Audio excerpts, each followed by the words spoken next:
Speaker కార్యాలయం నుంచి ఏ రోజైతే హైకోర్టు తీర్పు వచ్చిందో పార్టీ ఫిరాయింపుల మీద అదే రోజు సభా సాంప్రదాయాలన్నింటినీ తుంగలో దొక్కుతూ పార్టీ మారినా అని బాహాటంగా ప్రకటించిన శేర్లింగంపల్లి ఎమ్మెల్యే ఆరికపూడి గాంధీని పిఏసీ చైర్మన్ గా నియమిస్తూ మరి ఒక తీర్పు కాదు ఒక ఆర్డర్ స్పీకర్ కార్యాలయం నుంచి అసెంబ్లీ సెక్రటరియట్ నుంచి వచ్చింది.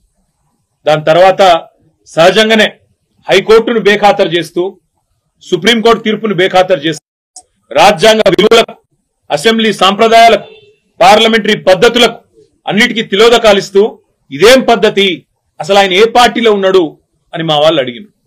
అయితే ఎంత విచిత్రమైన పరిస్థితి అంటే ఈరోజు రాష్ట్రంలో మొన్ననేమో నేను మారిన పార్టీ కాంగ్రెస్ పార్టీ విధానాలు నచ్చి మారినా అని చెప్పిన ఎమ్మెల్యే నిన్న మొన్నటి నుంచి నేను బీఆర్ఎస్ పార్టీలోనే ఉన్నా, నేను ఎక్కడికి పోలే, 10 మంది ఇక మాకు తప్పది పదవి గండం పోయితుంది మా పదవి అని చెప్పి కొత్త రాగం ఎత్తుకున్నారు. దాన్ని మా సోదరుడు ప్రశ్నిస్తే ఆయన ఇంటి మీదకి పోలీస్ ఎస్కార్ట్ పెట్టి డీసీపీలు, అడిషనల్ డీసీపీలు, ఏసీపీలు, సిఐలు ఒక గేటెడ్ కమ్యూనిటీ లోపలికి ఒక 50-100 మంది గూండాగాలు చొచ్చుకొని వచ్చి ఇవాళ ఒక ఎమ్మెల్యే ఇంటి మీద దాడి చేసే పరిస్థితి ఇప్పుడే మేము చూసినాం. ఎమ్మెల్యే గారి ఇంటి మీద దాడి చేయడమే కాదు, వారి ఇంట్లో ఉండే పెద్దలు వారి తల్లిదండ్రులు వచ్చినప్పుడు కానీ లేదా వారి మామగారు వచ్చినప్పుడు కానీ ఉండే రూమ్, ఆ రూమ్ మీద మొత్తం అద్దాలు బలగొట్టింది.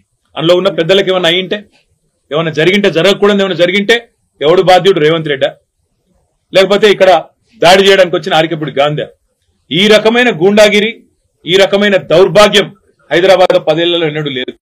ఒక ఎమ్మెల్యే ఇంటి మీదనే దాడి, అది ఒక ఎమ్మెల్యే ఇంటి మీదకి దాడికి వస్తుంటే ఫ్యాక్షన్ సినిమాల్లో చూపెట్టినట్టు కార్లకెళ్ళి బయటికి ఏలాడుకుంటా 20 బండ్లు పెట్టుకొని లైవ్ పెట్టుకుంటా ఆడికెళ్ళి ఇటు దాకా పోలీస్ ఎస్కాట్ లో వచ్చిరంటే చేతగాని ఒక హోంమంత్రి, చేతగాని ముఖ్యమంత్రి ఈరోజు రాష్ట్రానికి ఉండడం వల్లనే ఈ దౌర్భాగ్యం దాపురించింది.